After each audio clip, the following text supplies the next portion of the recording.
Hello and good evening. You're with Speak Out India, the show where you get to have your say. I'm Gautam Roy. Now, amid the spate of crimes against women in Uttar Pradesh that has sent out tremors, here's one that gives it an all uglier dimension. A teenager rescued from her kidnappers but raped by the police. What's even more outrageous is that despite a month having passed, no action has been taken against the alleged rapist cops by their superiors. This raises questions over whether tighter laws on the anvil can make any real difference. Which is why the question that we're raising tonight with you, our viewers, would life sentence for rape be excessive punishment? You can call us with your views right now, live. That's the number on the screen right there, 01204369420. We are waiting for your calls.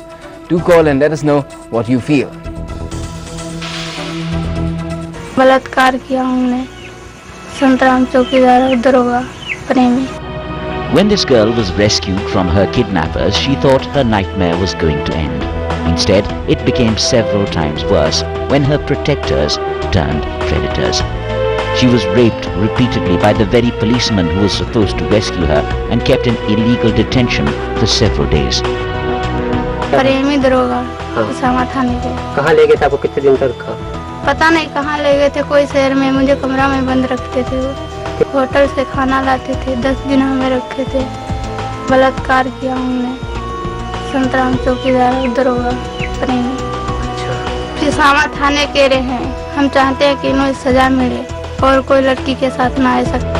The atrocity didn't end there. The cops have turned a blind eye to the incident ever since it came to light about a month ago. The police insists there's nothing concrete to the case yet, though a detailed probe is on. उसमें जब medical कराया गया था तो rape की उसमें कोई बात नहीं आई थी, कोई तथ्य प्रकाश नहीं आए थे. लेकिन किसी भी तरह का कोई तथ्य यदि प्रकाश में आता है तो ऐसे पुलिसकर्मियों को कदापि नहीं छोड़ा जाएगा और उसके खिलाफ सख्त से सख्त कार्रवाई की जाएगी. इस जांच में भी पारदर्शिता और निष्पक्षता बरतते हुए हमने आरपी प्रेमी जो सब इंस्पेक्टर थे उनको उनका अभी पुलिस लाइन से उनको संबद्ध कर दिया गया है जब तक कि ये जांच पूरी तरह से नहीं हो जाती है. A day after the incident, action has finally been taken in the Sitapur rape case. The UP State Human Rights Commission has taken cognizance of the incident and has ordered a compensation of Rs 50,000 for the victim. Meanwhile, the district police has also taken action and removed the 2 accused constables and have asked them to serve the SP's office, and a probe has also been ordered. Keeping these rising atrocities in mind, the UPA government is mooting the Criminal Law Amendment Bill 2012, which will slap life imprisonment charges for rape, along with key reforms such as inclusion of acid attacks under the purview of sexual assault, as well as stricter punishment for outraging the modesty of a woman. But activists point out the quantum of punishment allotted to the offender hardly makes a difference to the victim, whose life is ruined irretrievably. And what about the police, whose blatant apathy in most such cases make them as reprehensible as the offenders themselves? Several big questions persist. Would a stricter sentence work when the current level is no deterrent? Secondly, isn't the real goal to protect women rather than punish the offenders? And lastly, what punishment is justified for police protectors who fail in their duty? Bureau Report, News X.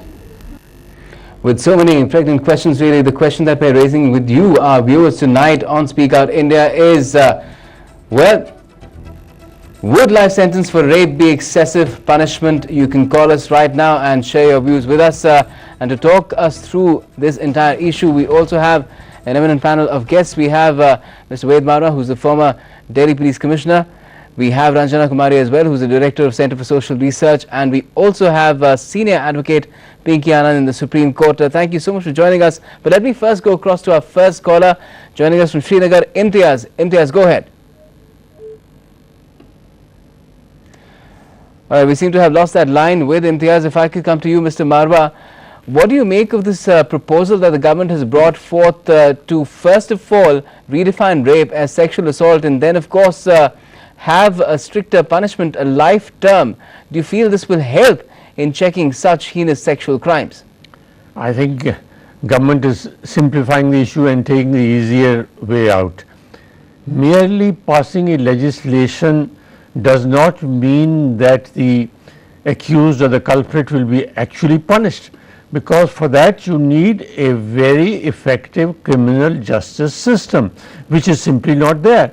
So, by merely increasing the sentence, the quantum of sentence, you are only making the task of getting conviction even more difficult, because even for example, in cases where the sentence is death sentence, the conviction rate is very poor. Right. And this is going to happen also if we increase the quantum of punishment. The courts are going to demand a much more effective, much more reliable evidence, and that may not be available with the police. The way the police structure is there these days, the investigation is not one of the plus points in many states of the country. Okay, so you're clearly putting your point across that this is not the right way to go. If I could come to you, Pinky Anand, from a legal standpoint purely, do you feel that increasing the quantum of punishment for crimes in general and for rape or sexual assault, as it might now be rephrased as, could really help in serving as the kind of deterrent that is required to prevent such crimes?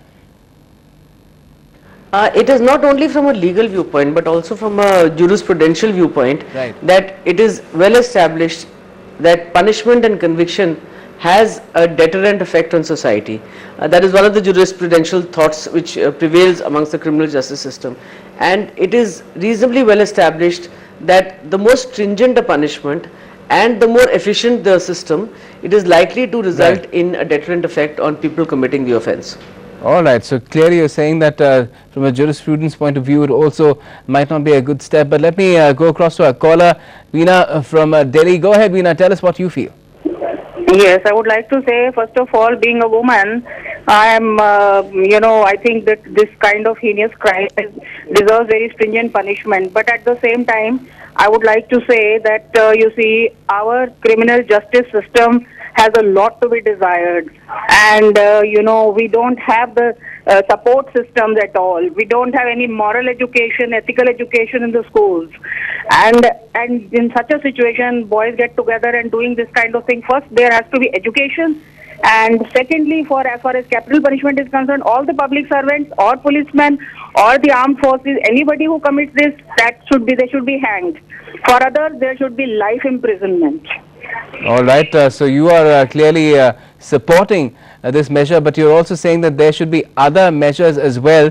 We have Mr. Roy also calling from Delhi. Go ahead, Mr. Roy, what do you feel? Good evening to you. Good evening. And good evening to the distinguished group of panelists. Good evening to all of you. Now, I would like to, divide the punishment, quantum of punishment according to the crime committed. Now, when the police people in the police custody, girls are raped or women are raped, those police people should not be spared. And I am not averse to the idea if even there is a death sentence for those police people, because they are the people who have to safeguard the interest of the people. And if they become rapists, there should be summary trial. All right. There should be summary trial, and exemplary punishment should be given within a specific period of a month or two. All right, I'll take up what you said with Mr. Ved Marwa here, but let me also bring in another caller from Srinagar, Shabir Ahmed. Go ahead, Shabir, tell us what you feel. Would you, the excessive punishment, rape, life sentence is excessive punishment. The question comes on the screen. I am talking about that. It is not a excessive punishment. There should be death punishment for rapists. All right, Shabir, I got your point. You're saying that there should be death punishment, and if you call us, do turn down the volume of your television set. Thank you for joining us for the time being. Mr. Marwa, if I could take up this entire issue with you, varying opinions among our callers as well. Some saying that there should be a death sentence, and there are others who are saying that especially if as it's happened in Sitapur, if the protectors turn predators, there should be summary trials. These sort of demands are there which seem to be making the government to bend and probably not take the right decision here. No, let me say that very emphatically, that I am all for stringent and exemplary punishment, especially if the offence is committed by a police officer. But the point which I will repeat, which I made earlier, is that merely passing a legislation does not ensure that stringent and exemplary punishment is given. For that you need to take other steps. You need to implement police reforms, you need to introduce judicial reforms, and the whole system of criminal justice system needs to be made effective, which is getting worse and worse every day. And today we have a situation in some states where offences against women are rising very steeply, that the criminal justice system is in terrible state. Certainly it is. The state in question here, even Uttar Pradesh, where the Sitapur incident has happened, again a similar situation is seen. But let me bring in Ranjana Kumari now. Ranjana, if I could talk to you about a different aspect, of course related. Now the proposed changes in the law related to sexual offences, even crimes like custodial rape, stalking and acid attacks, almost all seem to focus more on punishment, which happens only after the crime has been committed. What about prevention? Do you feel that is being overlooked? See, the role of law is not creating awareness unless people are using the law to create awareness.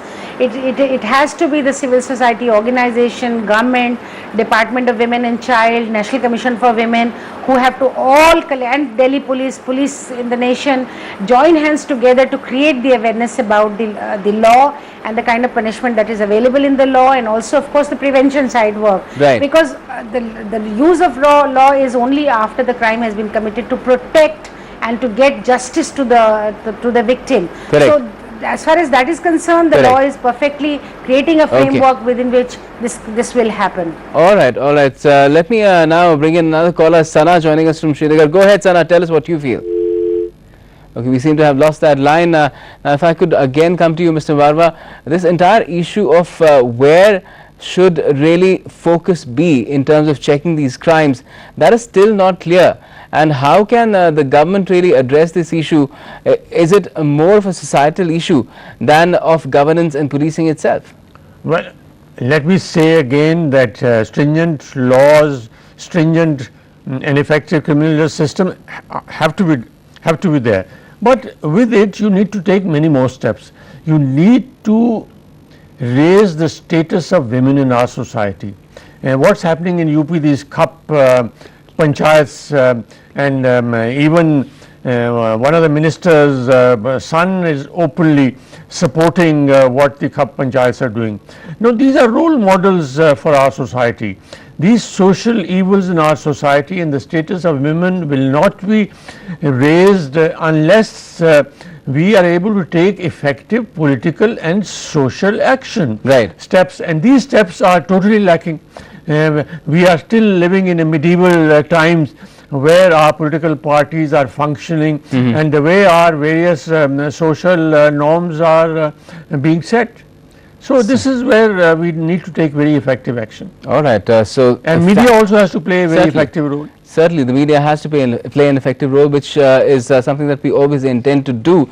But let's just listen to some views now from Chennai. People have been expressing themselves on whether a life term is what is merited for rapists, or is that excessive punishment?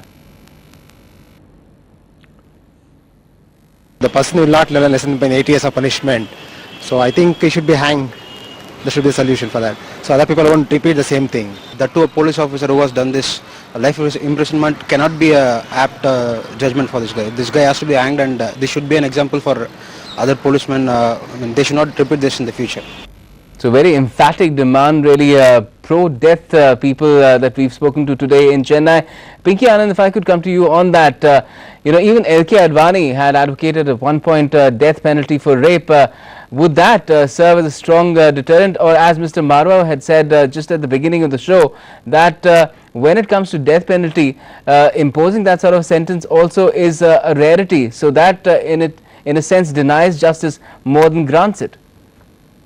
See, the way the crimes that are happening today, as the high profile people and other people who are committing these kinds of rapes in various sections of society, it has become well established that you need to have the highest order of punishment for such offences. It is one of the most heinous offences that can be committed. It is not only against a person but the person's body, the person's dignity, and I think having a punishment of death sentence for a case of rape, rape also linked with murder, is something which is highly required today in society.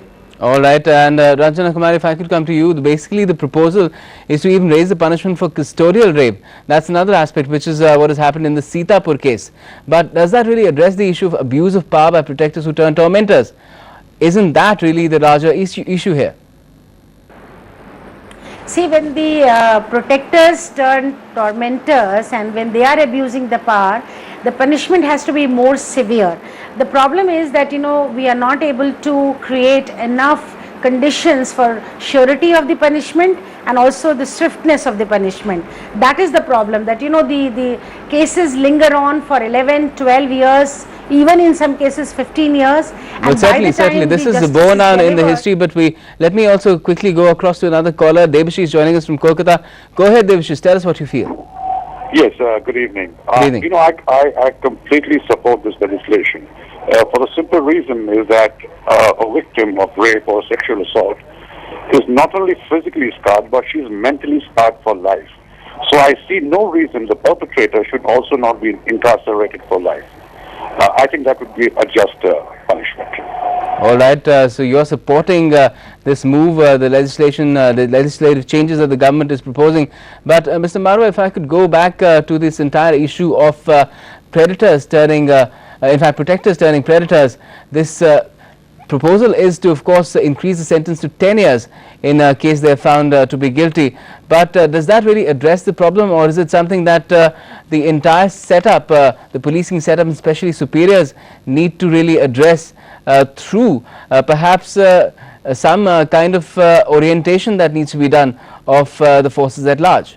No, the police needs to be sensitized to the problems faced by women today, and if the law enforcer or a police officer himself is an offender, then the department should ensure that that man is brought to book as quickly as possible. The whole system should work in top speed, right, so that people public knows that the police is taking action. All right. It acts as a deterrent. Clearly this needs to be really percolated down to the last person in the police force, the lowest level as well. But let me go across to another caller calling us from Srinagar, Shaukat Ali. Go ahead, Shaukat. I want to say one thing about this death penalty to the rapist is that first this should be upheld, that there should be a death penalty to those who commit these kind of crimes. And secondly, the second most important thing is that we should make aware the people about that if you do commit these kind of things, you are going to be punished with these kind of things. Right. So not only in the schools but also in the other organizations, there should be a proper mechanism to tell them, to make aware them that you are going to be punished with these things if you do commit these kind of crimes. All right, so Shaukat. two perspectives should be taken into consideration while making any law. Certainly. Certainly. Thank you, Shaukat, for joining us. We also have Samina from Srinagar itself. Go ahead, Samina. Tell us what you feel. Hello? Yes, go ahead. Yeah, I think that the lifer is absolutely perfect punishment. As I have seen one of the cases in Crime Patrol where a nurse was raped in 1973. Though the accused got 7 years in prison, but you won't believe that the victim is still in coma in the hospital where she used to serve. All right, so you feel that this is a fitting punishment, a life term for any rapist. We have Rajpal also joining us from Mumbai. Go ahead, Rajpal, tell us what you think. Yes, rape is a very heinous crime. It is really very serious. What you are doing, something against the wish, and you are trying to exploit the person. So, life sentence is not much. It is not very excess. I wish there could be death sentence. I don't think death sentence can be given. So life sentence is not excess. It is okay. It should be minimum life sentence. All right, Rajpal, thank you so much for joining us. You clearly feel that a stricter sentence is required. But Shakil is also joining us now from Srinagar. Go ahead, Shakil, tell us. Sir, I am from Srinagar. There is a law of Almighty. Whenever it happens anywhere, you take Saudi Arabia. There is a law for death. Yes. Death by death for this rapist. There is nowhere in Saudi Arabia you will see these things happen. All right, Shakil, thank you so much for joining us. We also have Mansoor calling us from Srinagar. Go ahead, Mansoor. Sir, I'm speaking Mr. Mansoor. I would like to pass a comment that sexual rape, it is just a harassment only. But I'm giving a commitment, I'm giving a suggestion only that the women should be brave. It is the only case when we will give some training to the women so that they will be brave and they do a good self-defense game. All right. Then the sexual intercourse and sexual harassment will be stopped automatically. It is not a the next step is to give the punishment, grave punishment to the men class, middle class. Right. It may be some fabricated games. There All are right. certain things. There are certain incidents where the woman can allege the person that he has to do some sexual intercourse. Then they give the grave punishment, and evidences are false, and the male person is uselessly victimized. It is better to impart some training to the women so that they will be brave and do the self-defense game in a right way. Thank you, sir. All right, thank you. We have another caller from Srinagar now. We're getting a lot of calls from Srinagar today. Mr. Munshi joining us. AM Munshi. Go ahead, Mr. Munshi. Hello? Yes, go ahead. Yes, I want the punishment should be like this, cutting of limb, either leg or a hand or a arm. This is the speedy, delivery of judgment. After, ascertaining that he is culprit. This is the only solution. That solution is no solution, or life imprisonment is no solution. Ascertaining that he is culprit. All right. Thank you for joining us. We have another caller now from Delhi, Gurpreet. Go ahead, Gurpreet. I think life sentence for rape is an extremely mild punishment. For the simple reason that, if you observe that the moment you put Indians under the threat, and I'm an Indian too, right. But the moment you put Indians under the threat of extreme punishment, that's the only time they wake up and smell the coffee. All right, so you feel that this could be a good deterrent. Thank you for joining us, Gurpreet. Again, I'd like to go across Mr. Marwa on this. Mr. Marwa, most scholars are saying that stricter punishment is required. A lot of them are saying death, in fact, is better than giving a life term, which is not something that you're really opining in favor of. Where do you feel this entire, the basic concept here seems to be that rape is such a heinous crime that it needs to be punished most severely, and that's the kind of sentiment that really comes across. How do you counter that? No, I entirely share the anger of your callers against such a heinous offence, but the point is deterrence is not merely a threat of punishment. The deterrent is really certainty of punishment, and that certainty of punishment needs to be ensured by introducing criminal justice system reforms. Right. Then if we have death sentence or life imprisonment or any other imprisonment, then there will be a system which can enforce that. Otherwise you have only a threat, and the criminal knows that he can get away with it, and our top lawyers available, particularly these people with money and power, they can get away with it. Right. So clearly there's a divide as far as jurisprudence, the issue of jurisprudence is concerned, where we have Mr. Ved Marwa on one side, and we have the legal opinion of Pinky Anand as well. Ranjana Kumari, of course, saying that a lot more needs to be done to address the issue of sexual crime, apart from raising the quantum of punishment. Thank you so much for joining us, and also the callers who've called us on Speak Out India tonight. We have some breaking news coming in now. And the big breaking news right now is that Sharad Pawar and Praful Patel, the two cabinet ministers from the NCP, which is 9 members of parliament in the UPA mix, have offered to quit the government. This, of course, seems to be stemming from the row that has emanated over the number 2 slot that has been denied to Sharad Pawar. That has been speculated upon for a long time now. We have Deepak Vajpayee joining us from the newsroom. Deepak, why this offer to quit? Has this resentment, this entire sulk over the number 2 slot being put on record now by the NCP. Well, Gautam, absolutely. That is the reason. Now, the information is that they have not resigned. They have not sent their resignation to the Prime Minister. But of course, Sharad Pawar and Praful Patel have threatened to quit from the government. The problem is about the number 2 slot in the government after Pranab Mukherjee, filed nomination for the presidentship. There's there's a vacancy of number 2. So Sharad Pawar, it's a pressure tactics. Congress sources are saying that it's a pressure tactics from NCP. They want number 2 slot in the government. They are saying that Sharad Pawar is the senior most leader left in the government, so he should be officially given number 2 position in the government. But the details are not out yet whether he wants Deputy Prime Minister's position, or because there's no official number 2 position in the government, right? So one doesn't know what exactly he is demanding, but he of course is looking for number 2 slot in the government. All right, Deepak, we'll of course go through more of this and try and get more information on it for us later on at 9 because it is time now to take a very short break. Up next is News Extra 9, where we have more on this breaking news for you. The sulk of the NCP now impacting the unity of the UPA, the most steadfast ally of the UPA, now saying that it wants to exit the government because the number 2 slot has not been given to Sharad Pawar. We'll get you more on this with Vijay Singh in News Extra 9 in just a few moments.